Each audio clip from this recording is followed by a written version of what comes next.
A paz do Senhor, irmãos. Bem, hoje começa a série de dois, não é? Melhor de dois, ó, pastor Evalino, tá vendo? Melhor de dois. Se empatar, vai para os pênaltis. Mas a pastora Leila estava conversando a respeito de estudos, né? E ela me convidou para dar um estudo. E eu pensei sobre falar sobre o Evangelho. Para mim é difícil estar falando na igreja e tal. Eu pensei, vou falar de uma coisa simples, que todo mundo conhece e que é bom lembrar: o Evangelho. Amém? Amém. Então, assim que eu não vou falar nada de novo, nada novo, mas eu vou falar de algo antigo e que é importante para nós. Quando eu era pequeno, novinho, a gente era chamado de protestante. E quando começou a ser chamado de evangélico, não era visto com bons olhos pela gente, batistão, né? Aquele batistão estilo 1.0, era complicado ser chamado de evangélico. Isso é o que? Eu sou protestante. Já dizia tudo. Então, ser evangélico era outra coisa, era algo meio estranho a princípio, essa ideia de ser evangélico. Mas não teve jeito, pouco a pouco foi pegando a moda, né? Ser chamado de evangélico, ser chamado de evangélico. E até os batistas hoje se consideram evangélicos porque é um movimento chamado movimento evangelical, né? Que é bem interessante vocês estudarem isso.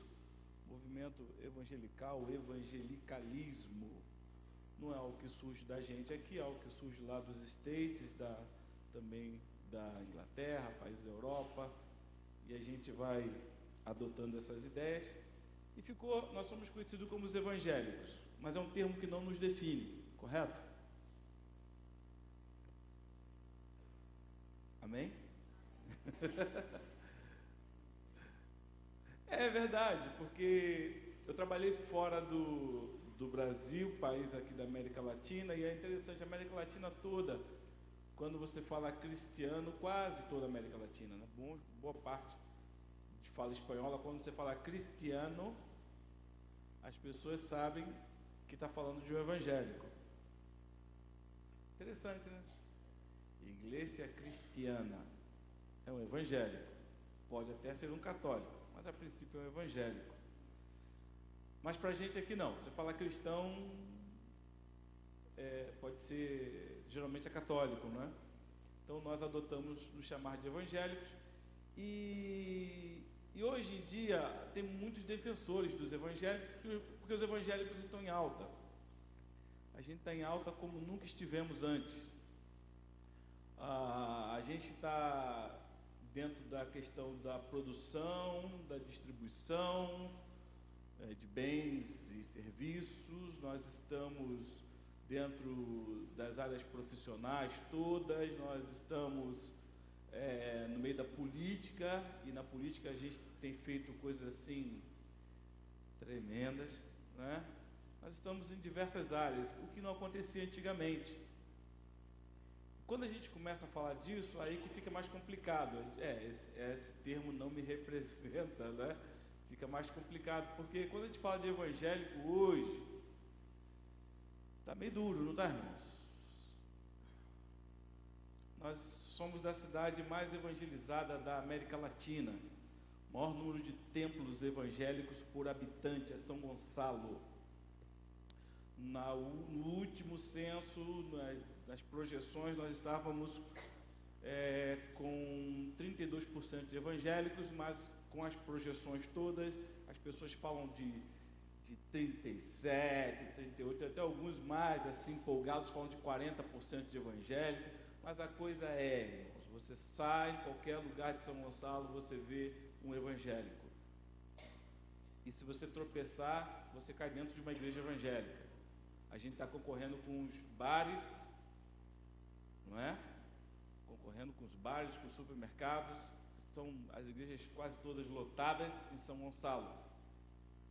Nós estamos dentro da prefeitura. Nunca antes na história desse país os evangélicos estiveram tão dentro da prefeitura da cidade. Tivemos 12 anos de evangélicos na prefeitura. Nós tivemos até uma secretaria para assuntos evangélicos. Cabe recurso em relação à inconstitucionalidade no Estado laico. E Estado laico que nós, protestantes, lutamos por isso, para que o Estado fosse laico, não é? Então, a gente chega aqui e a gente vê igreja para tudo quanto é lado, e quem já trabalhou em lugar que não tem igreja, irmãos, é um desperdício. É um luxo. Luxo. A palavra luxo, ela pressupõe uma ideia de algo além de qualidade, proporções, além do funcional, correto? É algo para causar impressão boa no outro, é o luxo, não é? Você podia comprar um Fordinho K, mas aí você não compra um Ford K, você compra um Rolls Royce. Cabe 5 pessoas, tem 4 pneus. E em São Gonçalo não dá para andar muito, porque senão você vai cair naquela buraqueira. Mas cair numa buraqueira no Ford K não é cair igual numa buraqueira dentro de um Rolls Royce. Legal, né? É o luxo. O luxo é aquilo, vai te levar ao mesmo lugar, ao mesmo tempo. Então, só que você vai em grande estilo, não precisa tanto, excede a funcionalidade. E é um luxo ter tanta igreja numa cidade só. Na nossa rua aqui, da praça até a rotatória lá, são cerca de 23 igrejas. Domingo o pessoal fica louco de passar na Vicente Lima Cleto, correto? Porque 2 horários da manhã tem rush e 2 horários da tarde e noite tem rush. O rush da Vicente Lima Cleto. Ninguém passa, o pessoal entrando nos cultos, o pessoal saindo dos cultos, é aquela loucura. A nossa rua está famosa aí, causando aí muito estresse e depressão e síndrome de pânico em motorista de ônibus, que ai meu Deus, tem que passar por lá. O dia de domingo o pessoal fica numa loucura, como xingam os pastores, né? Olhe para os pastores, todo mundo, vai matar esse pastor, é uma loucura. Mas é São Gonçalo, irmãos, e quando a gente prega fora, fala que é de São Gonçalo, o pessoal fica, uau, deve ser maravilhoso, soube que é a cidade com o maior número de templos evangélicos por pessoa, deve ser uma coisa fantástica, deve ser algo assim, maravilhoso, se feliz é a nação cujo Deus é o Senhor, imagina a cidadezinha ali, todo mundo. Então, o que está errado, gente? O que está errado? Para a gente falar de evangelho é complicado, porque a nossa teologia é uma teologia muito comprometida. Teologia, no que eu quero dizer, não é teologia simplesmente, os teólogos, não, é a forma como nós interpretamos a Bíblia, ok? Então, toma a teologia de um jeito bem básico, bem simples. Então, quando eu falar teologia aqui, você pega a forma como nós interpretamos a palavra. A forma como nós interpretamos a palavra em São Gonçalo é muito comprometido. Então, fica difícil quando você vai falar de evangelho, porque, a princípio, grosso modo, nós não estamos falando da mesma coisa, ok?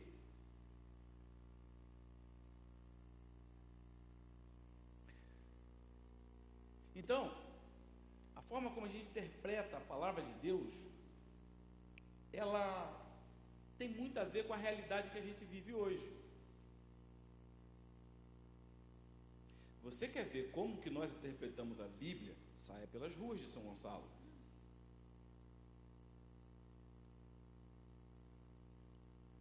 Peguei pesado? Fiz um silêncio, fiquei até sem graça aqui agora. Falei, ainda bem que a pastora Leia está viajando, senão ela vai olhar para mim assim, Paulo, segura aí. Mas é verdade, isso é o reflexo de como nós interpretamos a palavra de Deus. Eu fui dar uma palestra semana passada lá na Universidade Estácio de Sá, aqui em Alcântara, para os funcionários, professores, alunos lá no auditório. Aí estava o gestor, estava todo mundo lá, e foi muito legal. Era uma palestra sobre suicídio, não é? E é legal você ter que falar e não poder falar de Bíblia, um montão de versículo na minha cabeça, assim, meio acadêmico, o pessoal não quer o pessoal fala de suicídio, né? Explica o suicídio. Eu, como assistente social, cheio de versículo para falar e não poder falar, segurando ali, os professores assim, vamos lá, eu sei que, né, mas o interessante é que me levaram para conhecer a universidade, me levaram lá em cima, no alto, tive Alcântara inteiro. Gente, uma loucura Alcântara pelo alto, uma loucura, doido. Aí eu estava com o rapaz lá, representante da CIPA, da universidade, e ele falou, isso aqui é uma loucura, né, Paulo? Eu falei, rapaz, e não tem jeito, porque isso aqui dá lucro para muita gente, por isso está assim, dá lucro para todo mundo. O cara para o carro onde ele quer, porque ele não quer parar o carro no lugar certo. Então está dando lucro para o cara que para o carro. O cara quer colocar a barraca de camelô em qualquer lugar, no meio da rua, no meio de tudo, no passeio público. Ele, sabe, ele não quer ter prejuízo, ele quer ter o máximo de lucro possível. O guarda de trânsito também, você vê que alguns ele reclama, outros não reclamam, os ônibus param tudo quanto é lugar, o guarda não vai lá, não ordena direito o negócio.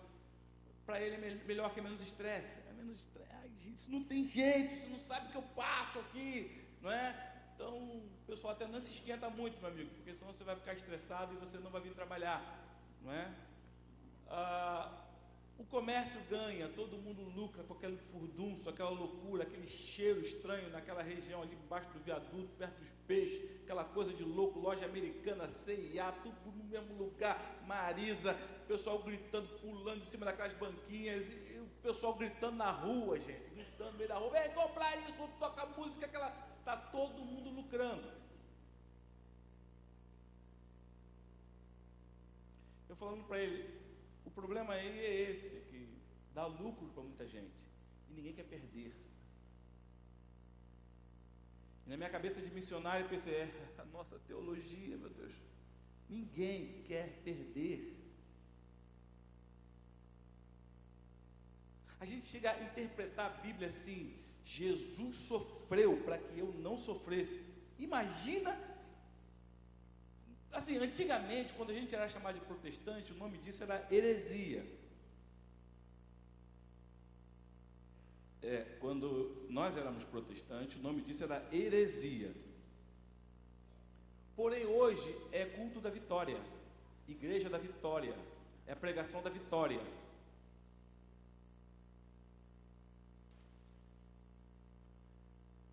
Ele sofreu para que eu não sofresse. Ele perdeu para que eu ganhasse. Então essa interpretação da Bíblia gera isso que a gente vê aí. Ninguém quer perder, meu amigo. E todos são chamados para ganhar, para ganhar, para ganhar. Mas quando você começa a ler na Bíblia, a Bíblia não fala disso para nós. Deus queria formar um povo que fosse uma nação sacerdotal, que intermediasse entre ele e o mundo, entre o mundo e ele, correto? Ele chama Abrão e fala, Abrão, você vai ser uma bênção, eu vou te abençoar e você vai ser uma bênção, em ti serão abençoadas todas as famílias da terra. Tem trabalho para fazer, Abrão, vamos embora. E ele Deus repete isso para diversos homens grandes do Antigo Testamento, foram chamados por causa de um serviço. Ele forma uma nação, Deus forma uma nação inteira, e o formar dessa nação é porque tinha um serviço para ser feito, e a nação fez o quê? Ficou cheia, né? Uau, eu sou o povo, eu sou o povo. E acabou. Não quiseram ir, não quiseram sair, não quiseram fazer a vontade de Deus. E é interessante você perceber isso, que até quando surge o rei, lembra quando surge o rei? Eles queriam um rei porque todo mundo tinha rei. Pô, todo mundo tem rei, a gente não tem rei. Vocês não precisam, vocês têm a mim. Mas eu vou colocar um rei. Eles saem do Egito, existia já uma lei sobre os reis, correto? Deuteronômio, você lê lá, a lei sobre os reis. Deus ia colocar um rei sobre Israel. E o rei tinha que ser segundo o meu coração, disse o Senhor. Mas eles queriam Deus, tá bom, vocês querem, vou dar um rei igual vocês querem. Então Deus deu um rei segundo o coração do povo. E esse rei foi Saul. Porque o povo queria ganhar. Queria um cara bonito, cheiroso, rico, alto, grande, forte. O pessoal todo chegava no ombro de Saul. Saul era bem mais alto do que todo mundo, se destacava. Esse é o rei, fortão, grandão. E qual era a lei do rei? Dizia o quê? Você lembra lá? Você vai ser rei, segundo a minha vontade, fazer o que eu quero. Segura o livro da lei, fica com esse livro, medita e tal, faz segundo está escrito no livro da lei. Você não vai multiplicar cavalos, você não vai multiplicar esposa, você não vai multiplicar servos, você não vai multiplicar riqueza. Mas peraí, não vale ser rei, cara. Peraí, Deus, eu não posso ser rico? Eu não posso ostentar? Não, o rei de Israel não podia ostentar. Assim dizia a lei, correto? E o que Saul faz, meu amigo?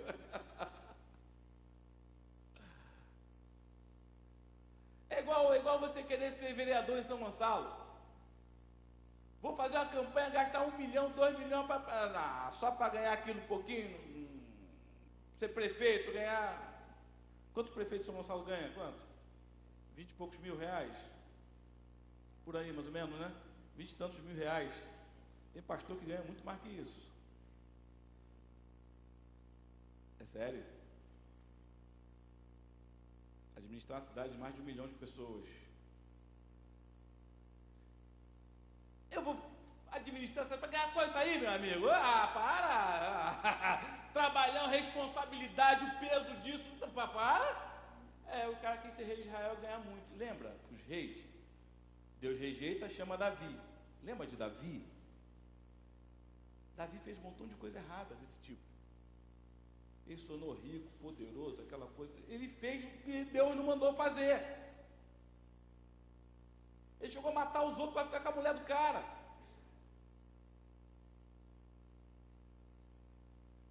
Eu chamei vocês para serem meus trabalhadores, cooperadores comigo, uma nação que pudesse alcançar os outros, mostrar a minha glória aos outros. O que vocês querem?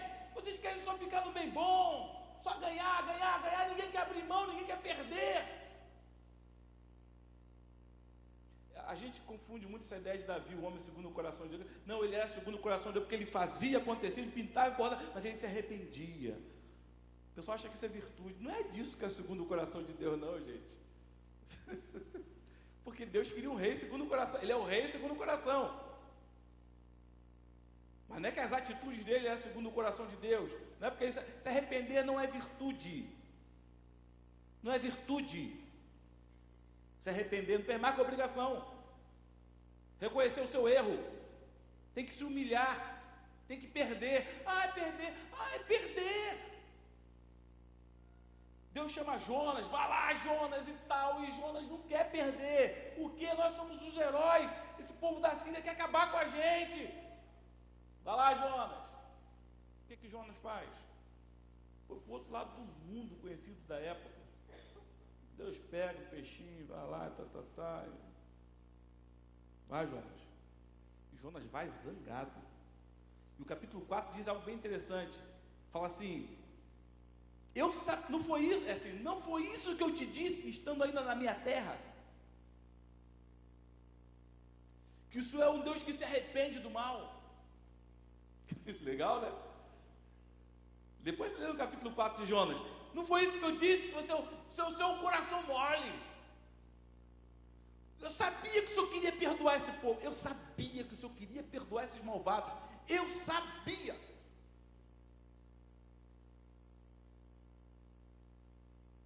Não tem que perdoar, não tem, eles nós é que temos que ganhar, eles têm que perder.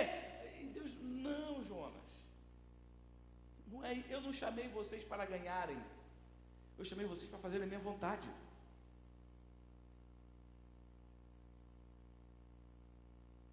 E em estando na minha vontade, há suprimento para todos. Mas você não me sirva por causa do suprimento, me sirva por causa da minha vontade. Ora bolas, eu sou Deus, diria o Senhor, grifo meu. Verdade.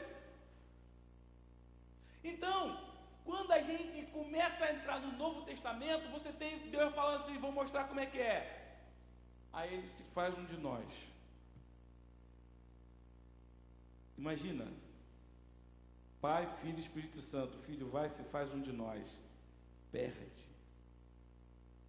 Ele abre mão da glória. O texto diz, né? Ele abriu mão. A gente canta isso, né? Abriu mão da sua glória, né? A gente canta isso. Ele abriu mão. Se fez um de nós. Se limitou. Dependia que o Espírito, o GPS dele era o Espírito Santo, né? Onde é que eu vou, o que é que eu faço, o que é que eu falo? O Espírito Santo.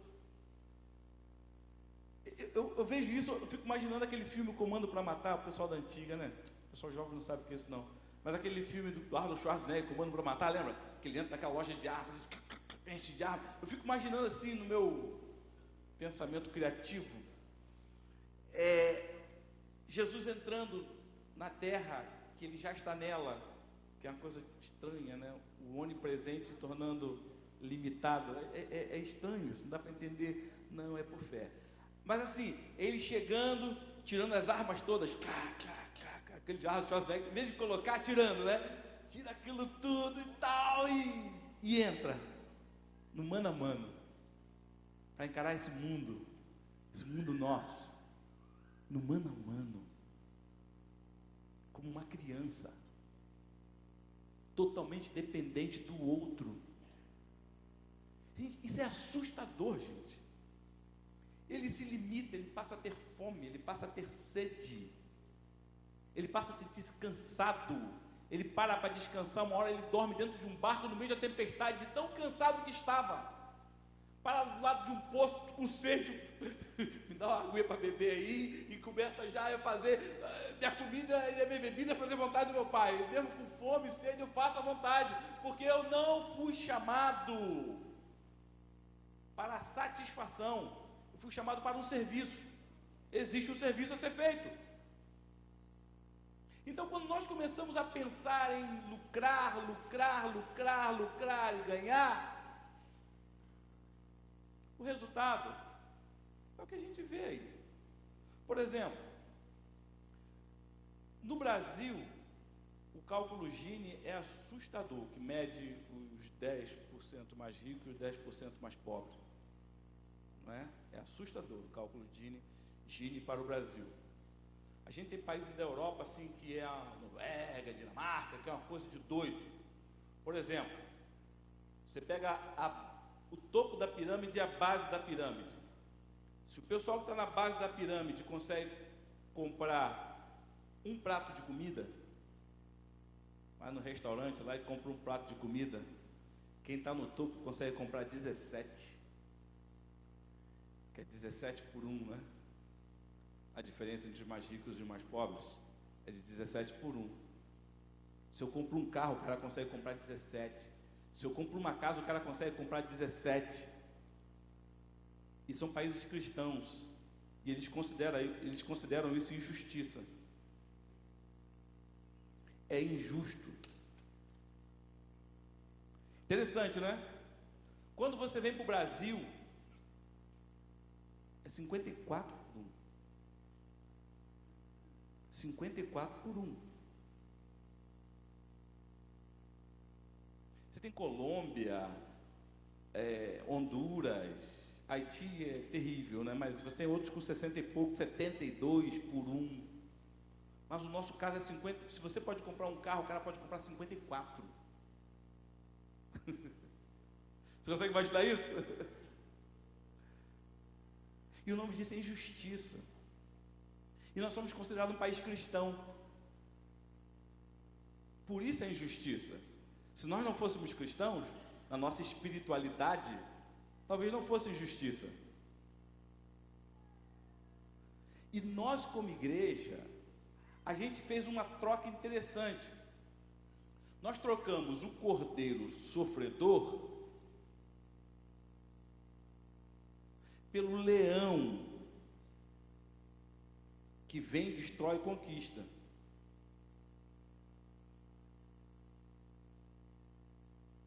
Correto? Nós não queremos nos identificar com o cordeiro.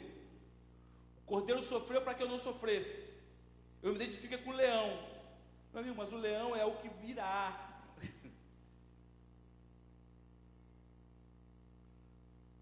Porque na verdade é o cordeiro.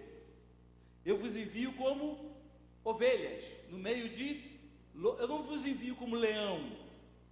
Eu vos envio como ovelha no meio de lobos. Pegou aí? Embora muitos de nós saímos como lobos.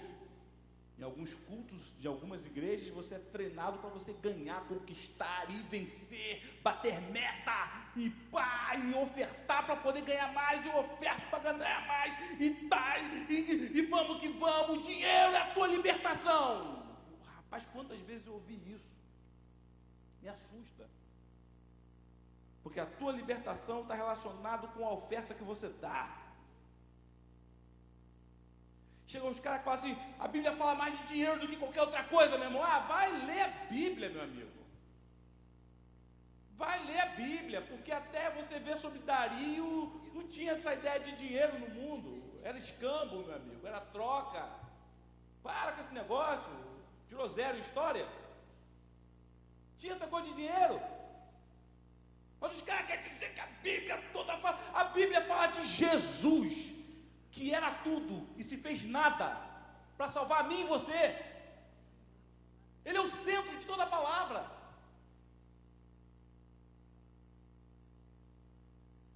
E essas mensagens enriquecem a quem? Os líderes. Os caras compram avião. Mas peraí, os caras querem ser poderosos. Peraí. Eu não tinha que me identificar com Cristo, ser semelhante a Ele, parecido com Ele, até que Cristo seja formado em mim. Mas Cristo não andava de avião. Teve um que foi abusivo, ele falou assim, mas ele andava de jumentinho zerado.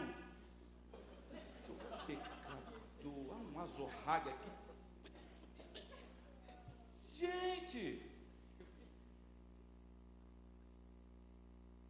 sabe qual é o resultado disso, irmãos? É injustiça.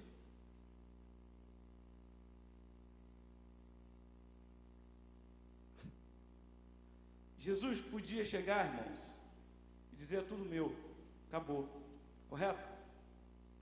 No início do ministério dele, o diabo chama, vem cá, chega aqui, transforma essa pedra em pão. Não, só de pão viverá o homem. Vai lá, leva num lugar alto, mostra todos os reinos do mundo. Lembra disso? Ó, se você se prostrar aqui, tudo vai ser teu. Para salvar a humanidade, Jesus tinha que se fazer maldito, correto? Lembra disso? Ele tinha que levar o pecado de todos nós. A enfermidade de todos nós não é a enfermidade do corpo, irmãos. Se você pensa que é isso, senão o crente não morria enfermo, correto? Essa enfermidade do pecado em cada um de nós teria que ir sobre ele, fazê-lo enfermar. E o diabo dá um caminho mais curto. Faz isso aí, se prostra aí, cara, para que isso tudo vai ser teu? Não. Eu vim para servir ao Pai. Só vou adorar a Ele. E Ele faz a vontade do Pai. Ele começa a perder. Chegou a hora que os caras querem fazer dele um rei. Lembra disso? E ele abre mão de se fazer um rei. As pessoas vinham para ele e ficavam adorando. Ele fazia, ia para um lugar deserto. Mas peraí, Jesus está fugindo da lógica. Ninguém que quer conquistar o mundo vai para um lugar deserto. vai para a cidade e te mostre a cidade. Não. Eu não preciso de poder. Eu abri mão dele. Entende isso? Jesus não precisava de poder. Todo o poder está na mão do Pai. E eu sou do Pai, estou no Pai, e o Pai está em mim. Eu não preciso que vocês me deem poder, que vocês digam quem eu sou, porque eu sou. E é interessante que ele vai até a morte, e os discípulos não queriam, e não, mas ele vai até a morte. E é crucificado. E eu costumo dizer, bem legal, Dante Gebel que fala isso, eu costumo repetir, isso é muito legal. Na hora de ressuscitar, como você ressuscitaria para poder conquistar o mundo inteiro? Sei lá, eu não ia ressuscitar naquela tumba, eu ia ressuscitar onde? Lá no quarto de Pôncio Pilatos. Lembra que eu falei isso uma vez? Se eu quisesse conquistar o mundo, ressuscitaria lá, eu olhava para ele, ele ia acordar, o que é isso? Lavou suas mãos, né? Lembra de mim? Rapaz, eu ressuscitava no quarto de César. Eu ressuscitaria no quarto de César, pisando no pescoço dele. Você sabe quem sou eu? Mas não, ele ressuscitou ali, se mostrou para umas mulheres, depois para os discípulos, depois ficou 40 dias ali, muitas pessoas o viram, e dali partiu. Não vai dar certo, Deus, você está aqui sentado, ó. Quem crucifica a Jesus foram os poderosos, porque Jesus ia contra o interesse dos poderosos, lembra disso? Anás, Caifás, todos os outros, o Império Romano, isso vai dar problema, ele está quebrando o nosso esquema, Jesus está quebrando o nosso esquema, mata esse cara. Então, quando a nossa teologia ela está bem comprometida, como entender o Evangelho? Não dá, irmãos, porque o Evangelho fala de perder.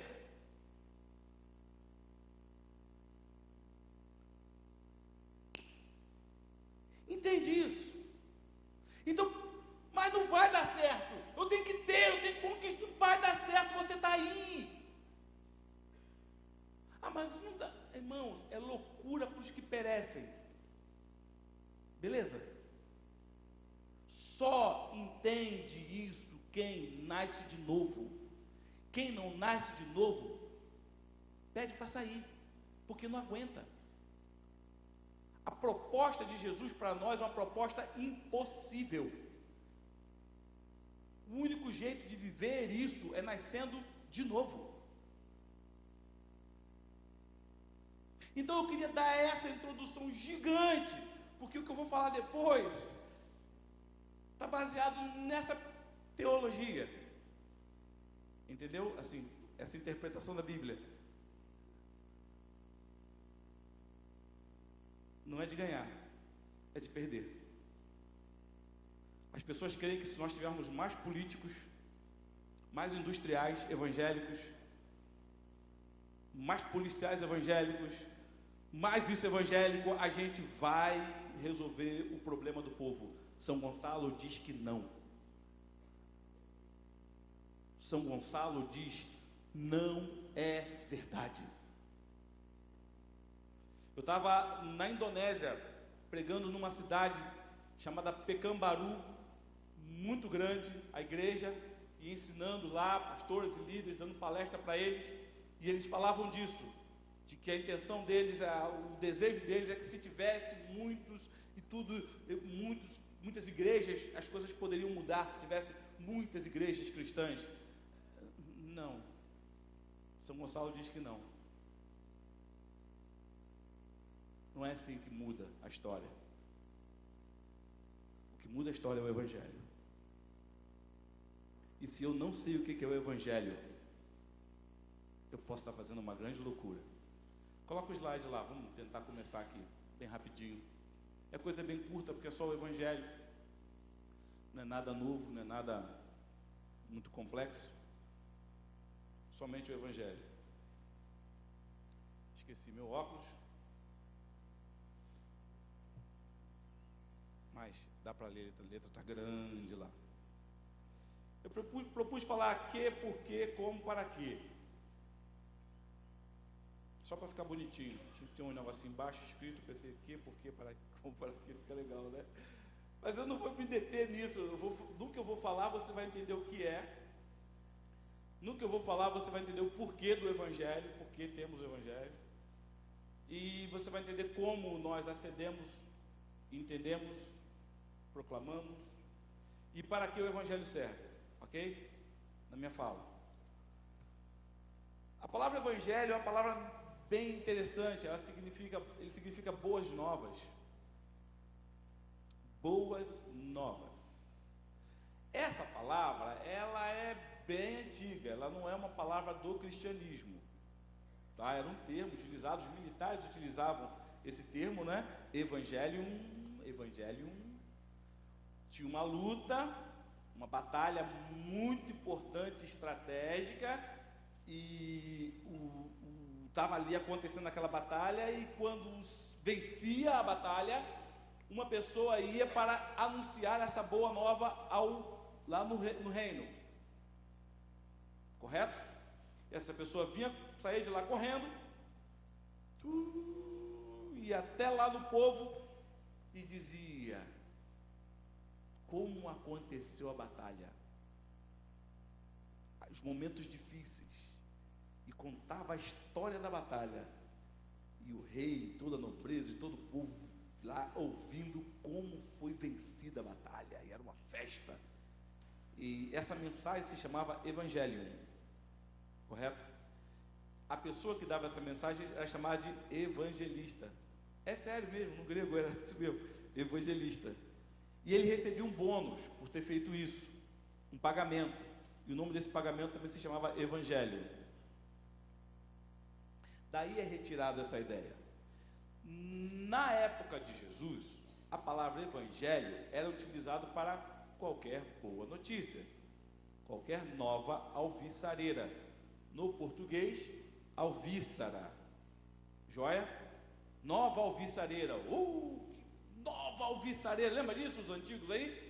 Aquela notícia boa que merece um pagamento. Perdi minha carteira, foi encontrar, isso merece até um pagamento. Estou esperando alguma coisa, a notícia de luz, chega a notícia, que notícia boa, merece um pagamento. Alvíssara. Evangelho é isso. Essa notícia boa que merece até um pagamento.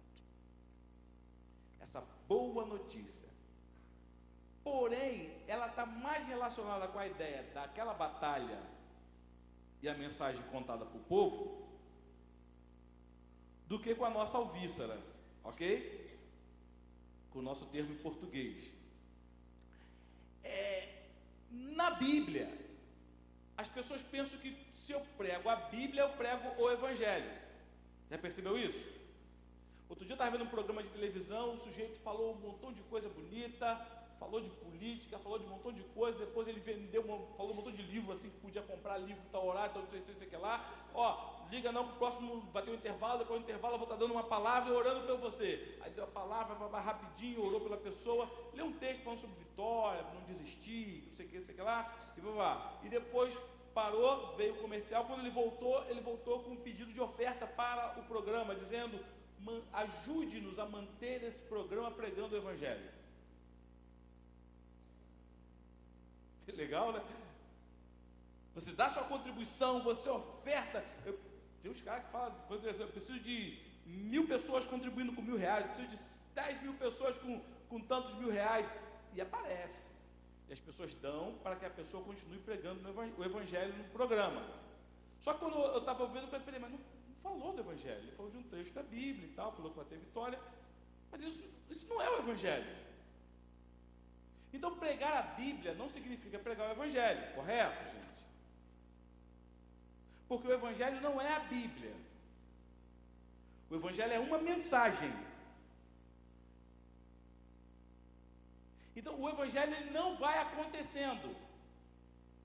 O Evangelho é uma mensagem que aconteceu. Então é por isso que relaciona aquela da batalha que eu falei. A batalha já acabou, já foi vencida. Está consumada a batalha.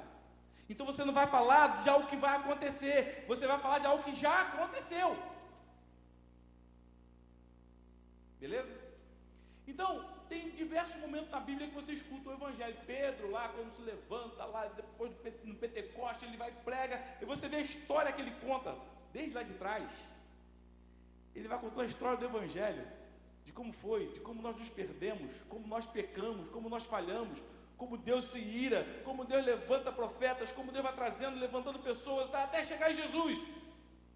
E ele começa a falar de Jesus, é que vocês traíram. Ele fala isso, vocês traíram, vocês crucificaram a Jesus, e mas ele ressuscitou. Ele não ficou morto, ele ressuscitou, e esse sujeito está aí, pulando, saltando, provando que ele continua curando. Ou seja, quando aquele sujeito é curado na porta do templo, as pessoas não viram que Pedro e João eram poderosos. O susto foi, uau, ele ainda está vivo. Pegou aí? Se esses milagres, se esses sinais, se esse poder ainda está atuando, é porque ele ainda está vivo. E esse era o testemunho. Essa história se chama Evangelho. Paulo repete isso diversas vezes, você vê ele nas pregações e tal, mas tem um momento em Coríntios, porque ele estava tratando com a igreja de Corinto, tem um momento que ele explica exatinho, ele reduz, faz uma síntese. Em Romanos 4 ele também explica, mas a síntese de 1 Coríntios 15 é muito 10. Vai lá comigo, 1 Coríntios 15. Vamos junto aqui. 1 Coríntios 15, de 1 a 4. Aqui ficou tão pequenininho ali que eu estava sem óculos quando fui escrever. Não funcionou. 1 Coríntios 15, de 1 a 4. Encontrou aí? Uau. Depois que a gente usa óculos, não consegue ficar sem ele, né? Gente, pastor André, o que você fez comigo? Não, foi benção, pastor, foi benção. Aleluia. Vamos lá. 1 Coríntios capítulo 15, de 1 a 4. Olha o que diz aqui. Ora, eu vos lembro, irmãos, o evangelho que já vos anunciei, o qual também recebeste e no qual perseverais, pelo qual também sois salvos. Olha, o evangelho foi anunciado por Paulo, né, para os irmãos de Corinto. Eles receberam essa mensagem, perseveram nela, e é essa mensagem que os salva. Porque sem essa mensagem não tem o quê? Salvação. Então isso é muito sério. Se eu não tenho essa mensagem, eu não tenho a salvação. Por isso, quando fala sobre o evangelho, ele fala, a salvação vem através do evangelho. O poder para a salvação é a mensagem do evangelho, correto? O poder para a salvação é a mensagem do evangelho. Você vê Paulo falando isso para os coríntios, porque o evangelho é o poder de Deus para a salvação de todo aquele que crê. Essa mensagem é o poder de Deus para que alguém seja salvo. Se não há essa mensagem, se não há a compreensão dessa mensagem, a pessoa não é salva.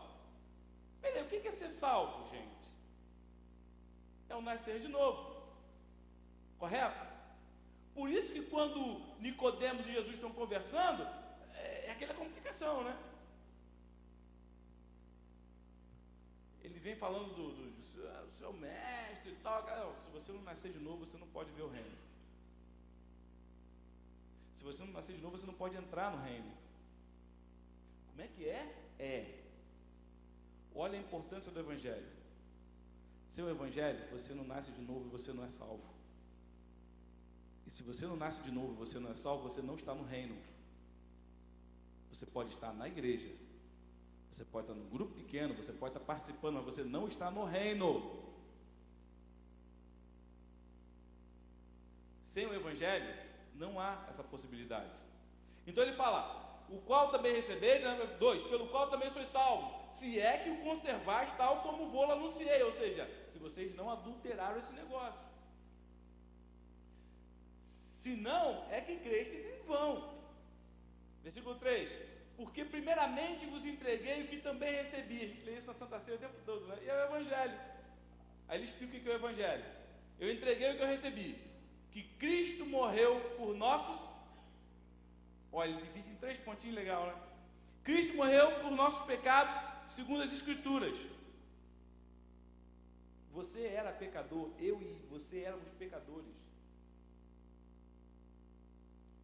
Cristo morreu, não foi para que você fosse rico, abençoado, tivesse casa lá na região dos lagos, que você tivesse um carro novo, para que você tivesse uma esposa nova, para que você tivesse filhos novos. Não. Esposa nova, filho novo, ficou estranho, né? Mas tem um montão de gente fazendo. É porque tem um montão de. Tem que falar, porque tem um montão de gente fazendo isso.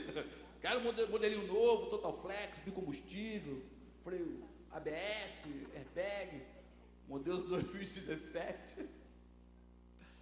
Não, ele morreu pelos nossos pecados, conforme as Escrituras, que foi sepultado, o corpo dele desceu, ele morreu mesmo, e foi sepultado, e que ressuscitou, né? E foi ressuscitado ao 3º dia, segundo as Escrituras. Acabou, é só isso. Não, mas é só isso, é só isso. Você não acredita, um montão de gente não acredita que isso aqui é o Evangelho. Tem um montão de gente, não, irmão, isso aqui é muito pouco, tem que dar uma turbinada, tem que falar só isso, não é suficiente. Eu tenho que falar, irmãos, isso aqui é o suficiente. Não, irmão, isso aqui contém o poder de Deus, irmão. Não, mas não é por força nem por violência, é pelo meu espírito. Aí você começa a entender um montão de coisa que Deus falou lá atrás no Antigo Testamento e o povo não compreendia. Deus falava o tempo todo, não é assim, é desse jeito, o cara fazia de outro, não, é desse jeito, cara, não entendia por quê, porque não cria. Quando eu não creio em Deus, eu tento fazer do meu jeito, mas o caminho dele é maior que o nosso, é melhor que o nosso, é mais alto que o nosso, a sabedoria dele é muito maior que a nossa. Eu vou destrinchar isso aqui e explicar conforme o texto vai desenvolvendo na Bíblia inteira, para você entender essa mensagem. Vamos ali para o slide. Eu vou dividir a mensagem do Evangelho em 2 partes. A maioria do pessoal que interpreta a Bíblia bem, né, com vontade, assim, com detalhes, eles acabam interpretando desse jeito. O Evangelho se compõe essa mensagem se compõe de 2 partes. Uma notícia que não é boa e uma notícia que é boa. Uma notícia que a gente não gosta e uma notícia que a gente gosta. Aí eles brincam e fazem assim, eu também acho muito interessante, eu coloquei, a má notícia e a boa notícia. Vamos lá? Destrinchando o Evangelho. Passa lá. Primeira parte, o Evangelho fala de pecado, que todos nós pecamos, correto? Lembra lá o texto de Gênesis? A serpente vai para Eva e fala para ela, olha, o fruto é bom, agradável, bom de comer e tal, aquela coisa. Fala, não, Deus falou para não comer. Se eu comer, eu vou morrer. Correto? A serpente diz, não vai morrer não, você vai saber de tudo, você vai conhecer tudo, você vai ser igual a Deus.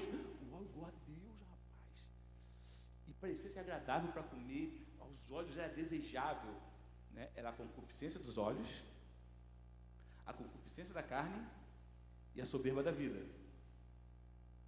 E é a mesma típica tentação, é semelhante àquela tentação que Jesus teve no deserto, só que eles estavam no paraíso, Jesus estava no deserto. Olha que interessante, né? Passa lá, encaixou certinho ali o quadradinho. Você foi feito para isso, gostei. Pecado. O pecado era uma opção, correto? Aí todo mundo acaba chegando à mesma conclusão, seja o sujeito calvinista reformado, arminiano, batista e tudo mais, os dois podiam escolher não pecar e pecaram. Foi uma opção. E quando eles pecaram, eles não pecaram contra o pai, a mãe, o tio e tal, porque só tinha os dois, não foi contra os bichinhos, foi mais que isso, eles pecaram contra Deus. E Deus falou, quando você comer, se você comer esse negócio, você vai morrer. Hoje eu vejo pessoas falando, mas é muito, que é isso? Só porque comeu uma frutinha? Mas você podia comer tudo, você podia fazer o que quisesse. Subir no Pão de Açúcar, pular lá de cima na água, ia cair na praia, na areia lá para morrer, mas nem ia morrer, rapaz. Sei lá, acho que não sei. Mas você podia fazer o que quisesse, comer o que quisesse, só não come daquele negócio. E o pessoal fala que foi desobediência, né? Não foi desobediência, foi incredulidade. Eles não creram em Deus e creram na serpente. Quando creram na serpente, ao crer que Deus estava equivocado, eles foram para desobedecer. Pegou? Por isso você precisa crer. E fala em crer o tempo todo na Bíblia. Abraão não foi justificado por causa da circuncisão, por causa do sacrifício. Ele foi justificado porque creu em Deus. E todo aquele que nele, para que todo aquele que nele crê, não pereça. E é interessante que, eu fui explicar isso para o irmão, não tinha como explicar, eu falei, irmão, é mais ou menos assim, você vem com o seu barquinho, e está vindo um transatlântico gigante, entrando na Baía de Guanabara, e você fala, sai da frente que eu vou passar com o meu barquinho. Meu amigo, você vai bater você não vai bater com uma barca, você vai bater com um transatlântico. Deus falou, não faz isso. E eles, como que se chocaram com a vontade de Deus. Por isso o pecado passou a todos os homens. Pela desobediência de um, a morte veio a todos. O pecado passou a todos. E nós nascemos já com isso. Nós já nascemos com esse pecado em nós. É mais fácil você fazer a coisa errada do que fazer a coisa certa. Pode ser até uma criancinha, já nasce dentro de nós. Foi uma herança, é herdado, é hereditário em nós, na humanidade inteira. Por um homem entrou o pecado, passou a todos nós. Vamos lá, o segundo degrauzinho da má notícia. Se eu não entendo o pecado, eu acabo não entendendo a morte. Por que o ser humano morre? Pegou? A morte é o juízo de Deus.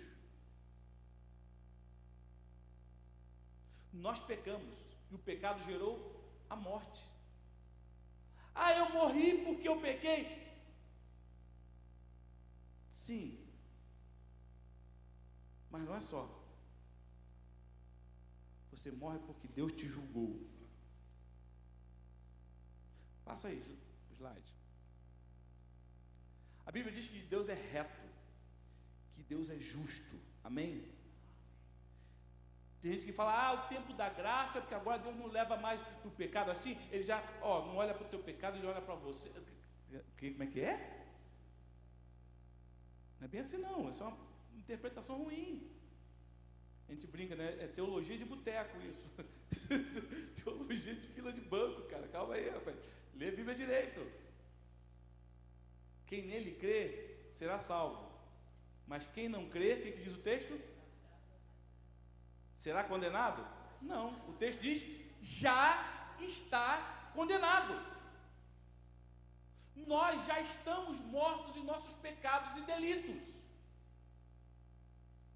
A morte é um juízo de Deus.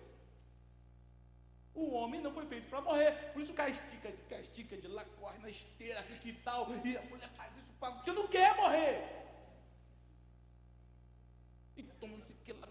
aquele negócio de vaca, coloca nos lábios. Não quer morrer, gente. O cara não quer morrer. E isso é de todo ser humano.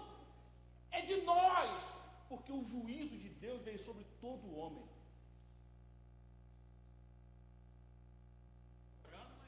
Punido 3 vezes.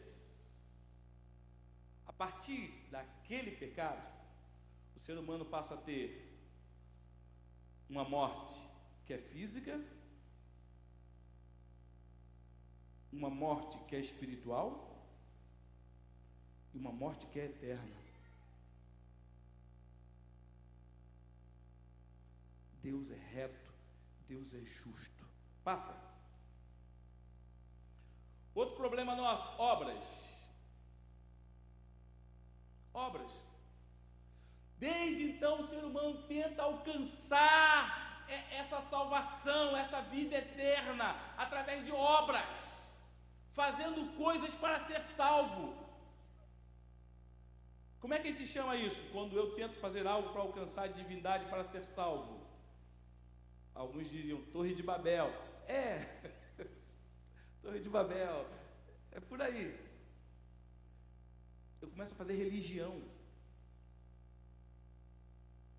Eu tento me achegar a Deus de algum jeito. De um jeito que eu salte o quê? O pecado e a morte. Eu tento saltar isso de alguma maneira. Então eu começo a fazer boas obras para tentar o quê? Limpar-me. O ser humano vive em busca de purificar-se o tempo todo. Gente, você começa a ver National Geographic, você vê sobre Discovery, essas coisas, você começa a ver que tem um montão de rituais de purificação em quase todas as culturas do mundo. Porque o pecado passou a todo ser humano, e no meio de todo ser humano, no interior, há um vazio, há um medo do não sei o quê. E ele tenta de alguma forma se achegar a Deus. Mas as boas obras não adiantam. Passa aí. Elas são insuficientes. Isso é muito sério. Quando eu começo a pregar, irmão, você vem aqui, traz a sua oferta que Deus vai te abençoar. Quando eu começo a falar, irmão, você vai lá, ajuda o pobre, o necessitado, Deus vai te abençoar. Irmão, venha para o culto, esteja aqui adorando ao Senhor, que Deus vai te abençoar. Tem gente que fala, irmão, começa a adorar, seja um adorador, porque o louvor liberta. E os irmãos, o Evangelho, irmãos, tudo isso é obra. Leia Gálatas, 500 anos da Reforma, né? Gálatas é um livro que bombardeou a Igreja Católica. Acabou com um montão de coisa da Igreja Católica, foi o livro de Gálatas. Quando Lutero começa a fazer os comentários deles de Gálatas, destruiu. Porque o sujeito, sabe como é que era naquela época? O sujeito fala assim, vou lá confessar meu pecado. Aí você tinha que dar uma indulgência, uma ofertinha, e orava aquela ofertinha para a igreja, e você orava, fazia o que o padre mandava, você era perdoado.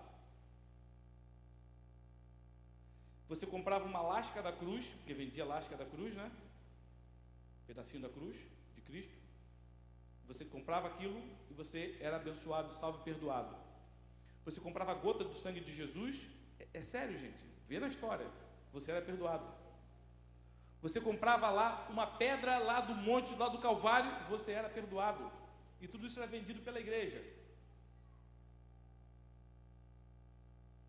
Chegou um ponto que quando a mãe do Constantino mandou construir aquela igreja lindona lá, não é? Na Itália, onde é o Vaticano hoje, eles quiseram modificar aquela obra que era da época de Constantino, fazer uma coisa grande que é a que temos hoje, né? O Vaticano que temos hoje, a Capela de São Pedro. O que eles fizeram?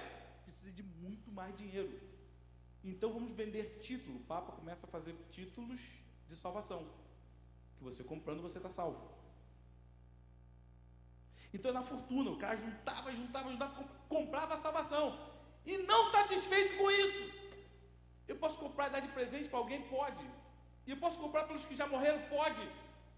Tá lá lindo, aquela coisa feita por Miguel Ângelo e tal. Irmão, foi assim, irmão. Leia Gálatas, 500 anos de reforma. A minha brincadeira com o pessoal que gosta de teologia é falar de um cara chamado Belchior. O pessoal morre de rir quando eu falo de Belchior. Como é o que disse Belchior, cara? Mas como é que é isso? Eu falo, apesar de termos feito tudo quanto fizemos, ainda somos os mesmos e pensamos. Elias dizia, e agimos como os nossos pais. 500 anos depois, e a gente continua querendo alcançar as bênçãos de Deus pelas obras. 500 anos depois. Mas as obras são insuficientes. Não há como você ser salvo apenas pelas obras. Como que um sujo pode limpar-se? Passa. Mas o Evangelho vai falar desse amor de Deus. Vai dizer que você pecou, você foi punido, veio a morte, as obras são insuficientes. Não havia como. Mas diz que Deus amou o mundo de tal maneira. Não há como expressar esse amor de Deus, porque quem que foi o ofendido? Foi Deus, não foi você. Eu não pedi para nascer. Você já está condenado mesmo. Mas Deus amou o mundo. E é interessante do amor, passa aqui a questão do amor. Ele amou tanto que ele enviou um substituto. Entende isso? E quando eu falo de substituto, gente, a gente, como é que eu vou dizer? Isaías 53. Para a gente entender Isaías 53. O tempo está acabando. Isaías, agora a faixa dá para ver, né? Legal. Isaías 53. Olha o que diz lá Isaías 53. Diz assim: quem deu crédito à nossa pregação e a quem se manifestou o braço do Senhor? Pois foi crescendo como um renovo perante ele, como raiz que sai de uma terra seca. Não tinha formosura, não tinha beleza, e quando olhávamos para ele, nenhuma beleza víamos para que o desejássemos. Era desprezado, rejeitado dos homens, homem de quem os homens escondiam o rosto. Era desprezado e não fizemos dele caso algum. De quem está falando aqui? Que amor é esse? Que Deus envia o seu Filho, que era Ele mesmo, Pai, Filho e Espírito Santo, a esse mundo. O mundo foi feito por Ele. Nada do que foi feito sem Ele. Ele veio para os seus, mas os seus não o receberam. Ali estava a luz do mundo, a luz que ilumina todos os homens, mas os homens amaram mais as trevas do que a luz, porque as suas obras eram más. E diz aqui, versículo 3, era desprezado e rejeitado dos homens, homem de dor, experimentado do sofrimento, como um de quem os homens escondem o rosto. É desprezado, não fizemos dele caso algum. Verdadeiramente ele tomou sobre si as nossas enfermidades, carregou as nossas dores, e nós o reputávamos por aflito, filho de Deus e oprimido. 5. Mas ele foi ferido por causa das nossas transgressões e esmagado por causa da nossa iniquidade. O castigo que nos traz a paz. O único jeito de ter paz com Deus de volta era Deus exerça esse juízo reto sobre a minha vida. O único jeito da sociedade ter paz com beira-mar qual era? Cumpra toda a sua pena. E com o pessoal da Lava Jato também aí, que já está sendo já condenado, cumpra não é o único jeito de ter paz com essas pessoas. Cumpra, a sociedade só vai ter paz com eles quando cumprir toda a pena. O único jeito de Deus ter paz conosco era cumprir toda a pena. Mas Ele enviou o substituto. O castigo que nos traz a paz estava sobre Ele, e pelas suas pisaduras fomos sarados. Que amor é esse, gente? Passa ali, poder terminar. Cristo. A diferença da nossa religião para as outras religiões é que a nossa religião não é uma religião, nos padrões de religião. Você sabia disso, né? Porque a religião é o intento do ser humano de se acercar à divindade ou ao espiritual, correto? Mas Cristo veio de fora. Não fomos nós que fomos a Ele, foi Ele que veio a nós. Emanuel, entende? Emanuel, Deus conosco. Ele se fez um de... Gente, isso é absurdo. Ele se fez um de nós. Não teve usurpação de ser igual a Deus, ser maior que Deus, mas ele foi se esvaziando, se aniquilou, tomou a forma de homem. E como homem tomou a forma de servo. E como servo ele foi humilhado até a morte e morte de cruz. Gente, Jesus. Passa aqui. Ele era Deus, deidade. O Messias era Deus. E às vezes a gente fala, para falar isso para o muçulmano é complicado a beça explicar isso. Como é que é Deus morreu? Deus é fraco, igual o Thor, Loki lá com o Hulk, né? Deus fraco, né? Isso Deus é fraco, um Deus que ama. Porque quando você ama, você se expõe, meu amigo. Sabia disso, né? Amar pressupõe sofrimento. Amar pressupõe sofrimento. Que Deus é esse que se permite sofrer.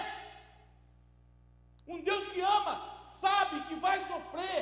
Por isso, Alá não ama. E é real isso. Ele não ama. Porque Ele é todo poderoso e não se permite ser tocado. Jesus permitiu-se tocar.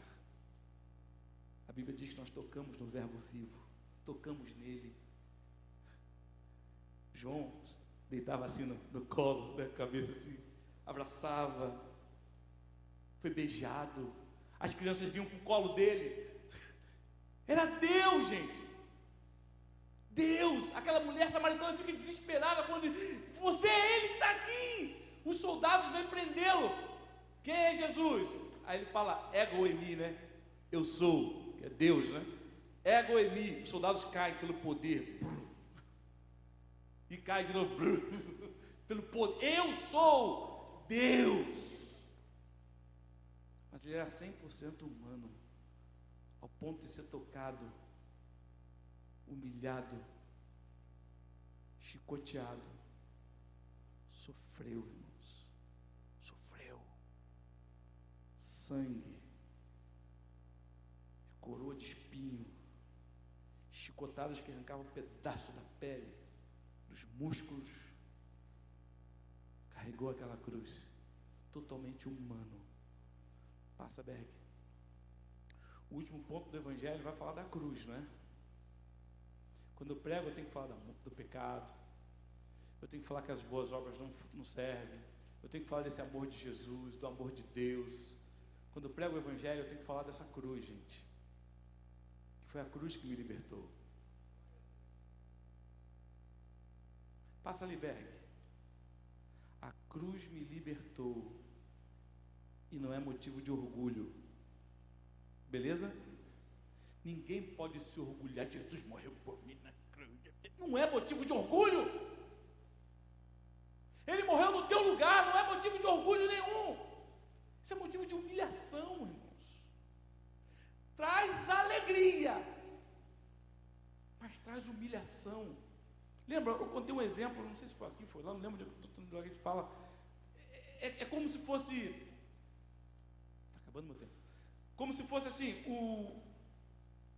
você entra numa praia, lembra? Eu contei isso aqui. Você está vendo, chega numa praia bonita, linda, água maravilhosa, e está cheio de placa: cuidado com tubarão, cuidado com tubarão, cuidado com tubarão, cuidado com tubarão, tudo quanto é lugar. Cuidado com tubarão, cuidado com tubarão, um montão de placa: cuidado com tubarão. Aí você fala: rapaz, eu sou mais eu estou aqui para respeitar a plaquinha, cara. Eu vou respeitar a plaquinha que o pessoal manda, isso aí não vale nada, essas coisas escritas não vale de nada. Eu sou mais eu faço o que eu quero, eu faço a minha vontade. E você entra na água água maravilhosa, no corpo, passando, você sentindo aquela delícia de água, e você vai lá para o fundo, começa a mergulhar e tal, está numa beleza, e você vê lá longe a praia, e você vê que vem passando um casal, com uma criança, e um homem assim e tal, indo, De repente, quando você olha para o outro lado, você vê uma barbatana subindo.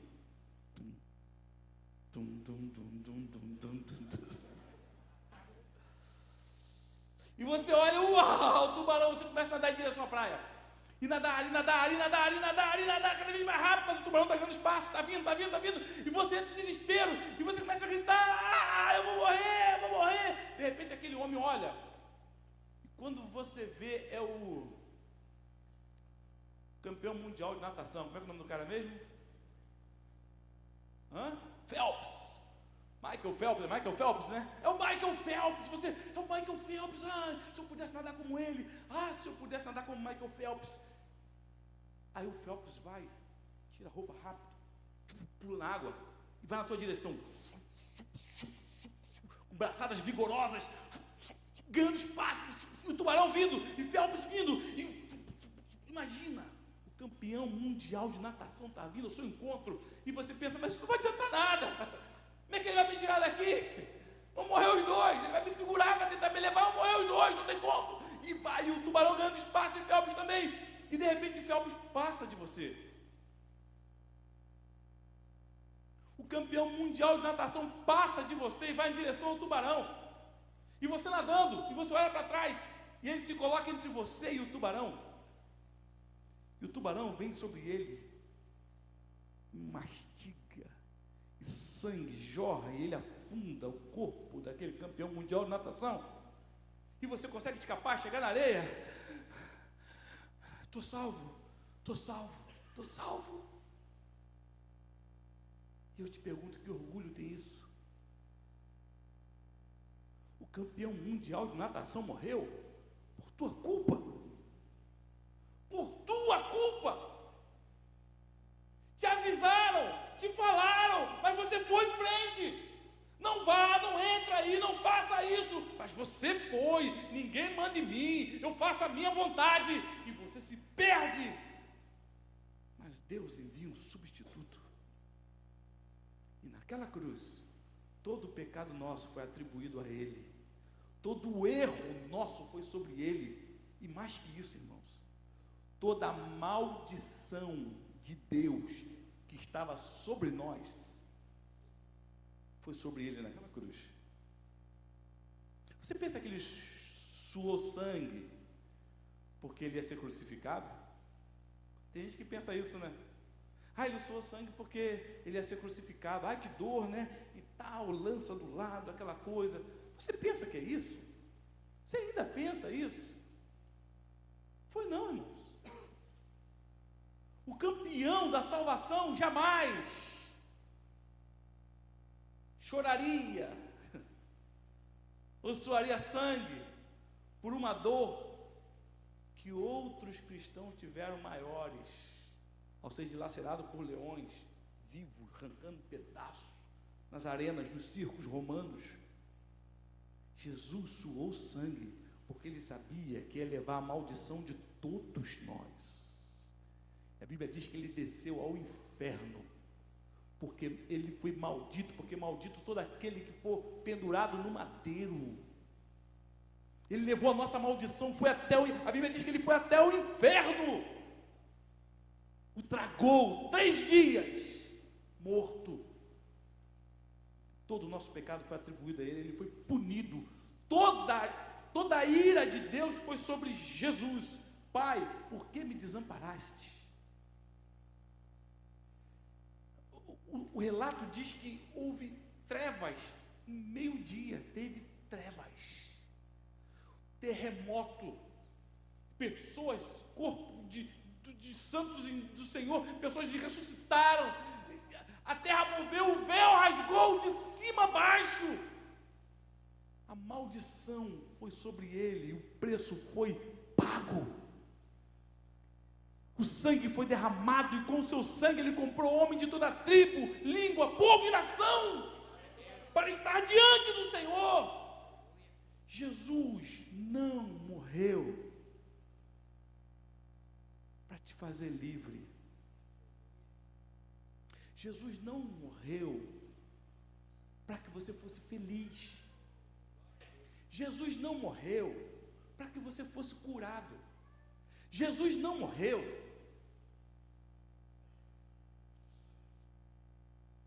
que você fosse um sucesso. Ele morreu porque era o único jeito de satisfazer a ira de Deus. O único jeito de você ter paz com Deus era Ele entregando a vida dele naquela cruz. Mas a Bíblia diz que ao terceiro dia Ele ressuscita. Ele vence a morte. E você não está só. Ele está contigo. O campeão ressuscita, porque a morte não pôde retê-lo, porque ele cumpriu toda a lei que ninguém jamais poderia cumprir. Ele cumpriu toda a vontade do Pai que ninguém jamais conseguiu cumprir. Ele satisfez tudo para pagar tintim por tintim, e ele morre em nosso lugar, satisfaz a ira de Deus. Por isso a morte não pode retê-lo, e ele toma em suas mãos a chave da morte e do inferno. E ele fez isso por você, por mim. E esse é o Evangelho, irmãos. Ele morreu por causa dos nossos pecados. Segundo as Escrituras, ele foi sepultado, corpo dele, mas ele ressuscitou ao terceiro dia. E é essa mensagem que a gente tem que pregar, porque quando eu começo a interpretar a Bíblia, a partir daí tudo muda. Então, peraí, ele perdeu para eu ganhar, e tudo que ele quer que eu faça é isso, que eu viva como ele viveu, que eu honre o nome dele, que eu exalte o nome dele, que eu pregue essa mensagem pelo mundo. É isso aí. Agora vai e anuncia isso para o mundo todo. Está consumado.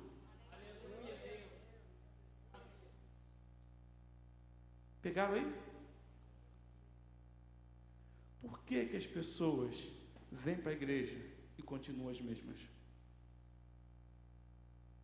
Por que que as pessoas abrem mais e mais e mais igreja, e mais pessoas vêm para dentro das igrejas, e as pessoas continuam as mesmas? A sociedade continua as mesmas. Porque talvez, irmãos, a gente desconheça essa mensagem. Só há uma coisa que pode libertar o homem pecador. É a mensagem do Evangelho. É a pedra lançada que bate na estátua, no pé da estátua, e ela se desmorona. Jesus é essa pedra. A pedra que os construtores rejeitaram. Mas é essa pedra. Sobre essa pedra eu edificarei a minha igreja. E as portas do inferno não prevalecerão contra ela. A cruz te libertou? A cruz me libertou, irmãos. Mas nós somos livres para viver para a glória dele. Acabou meu tempo. Só um versículo enquanto o pessoal do louvor sobe, rapidinho. A gente sabe cantar aquela música, a cruz me libertou? Sabe, o pessoal do louvor, a cruz me libertou, a cruz me libertou.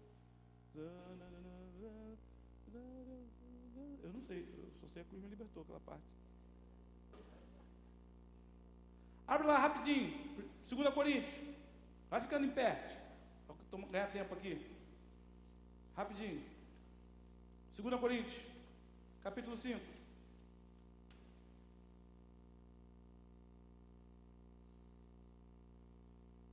Encontrou aí? 2 Coríntios, capítulo 5.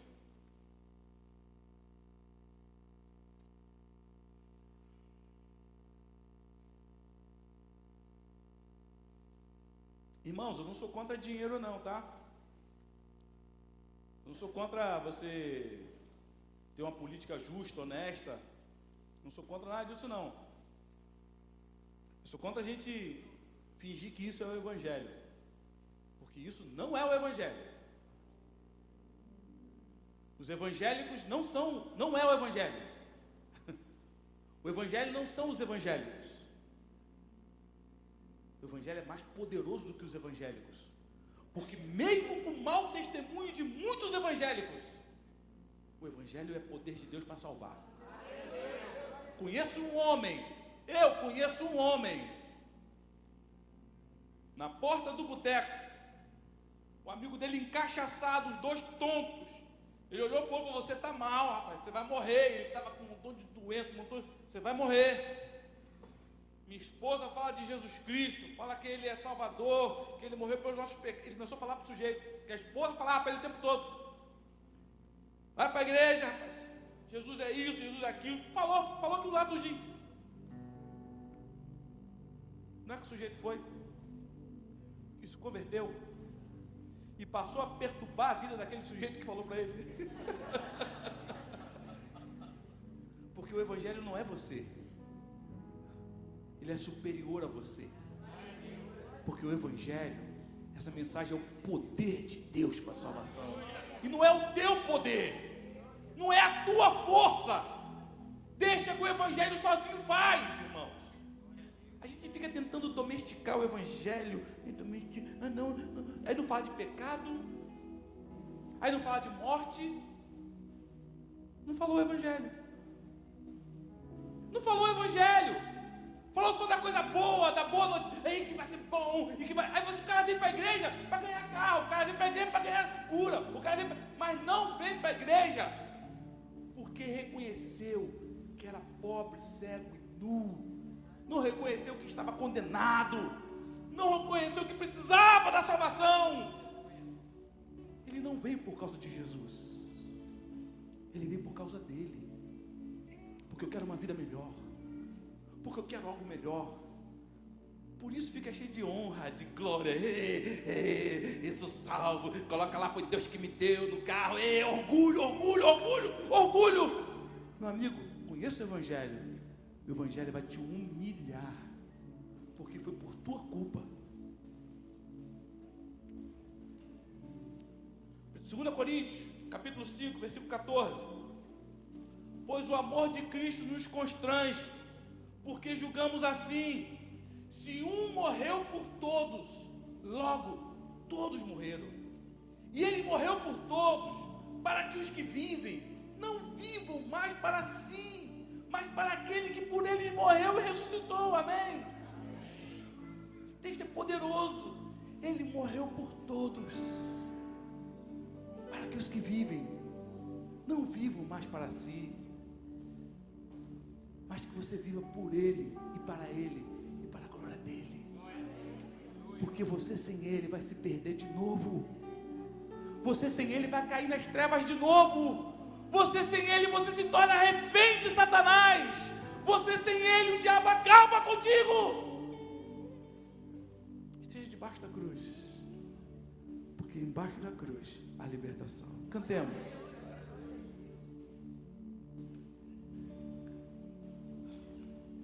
Ele gosta de fazer isso comigo, mas eu tenho uma outra aqui na manga.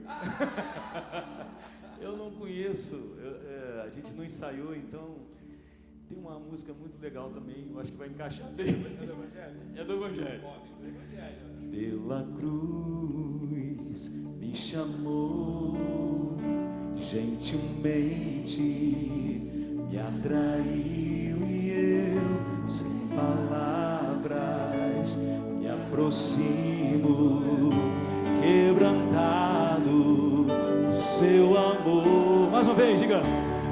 Pela cruz me chamou, gentilmente me atraiu, e eu sem palavras me aproximo, quebrantado do teu amor. Eu olho para a cruz. Vamos juntos.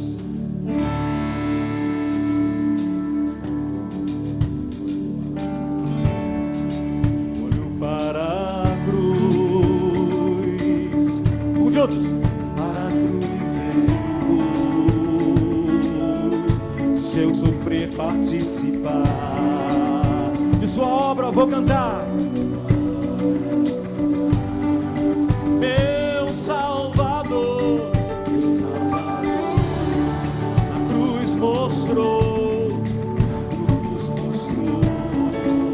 O amor do Pai. Não, você fica aqui.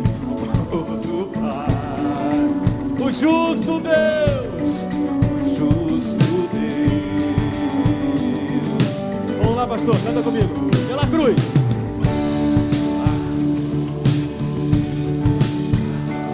É fácil agora, vamos lá.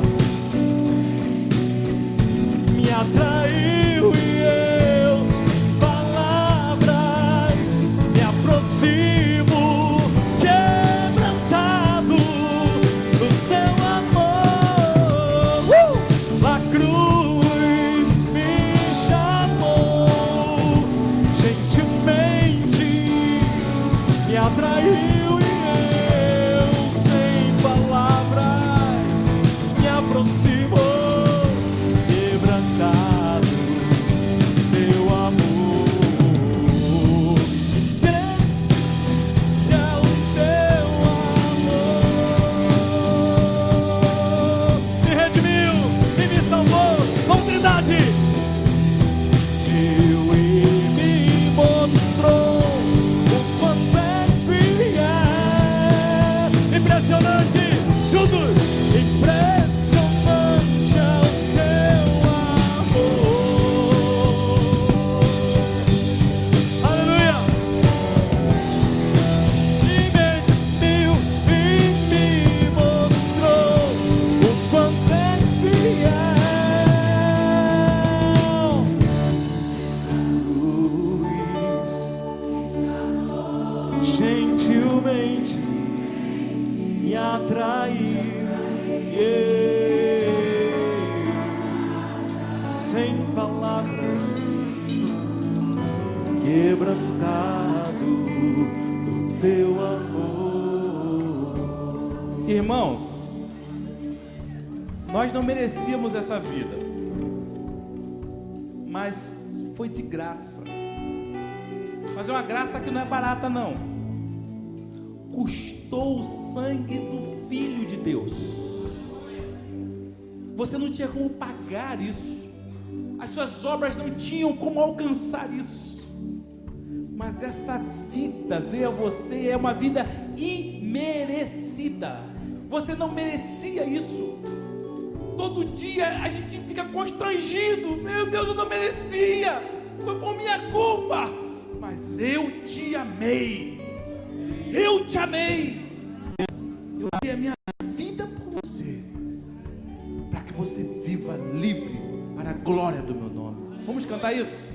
Semana que vem eu vou falar sobre as implicações do Evangelho na sociedade, no dia a dia, nessas coisas todas, ok? Vida a partir do Evangelho.